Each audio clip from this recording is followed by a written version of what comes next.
हीच मुची प्रार्थनान, हेच मुचे मागणी, हीच मुची प्रार्थनान, हेच मुचे मागणी.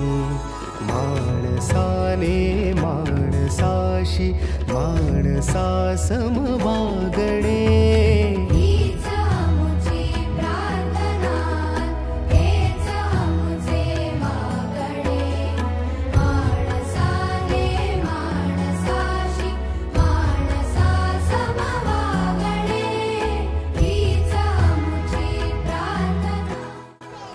प्रोग्राम खूप छान होता आणि असं खूप दिवसांनी असं म्हणजे कुठल्या स्कूलमध्ये वगैरे असं ऑर्गनाईज केले जात नाही आहे. आणि असं पहिल्या हायस्कूलमध्ये बघितलं की असं बाल संस्कार वर्ग त्यांनी सुरू केला आणि खूप छान वाटलं. मुलांना पण त्यांचे एक्साइटमेंट बघून पण त्यांना असं आनंद खूप छान वाटलं.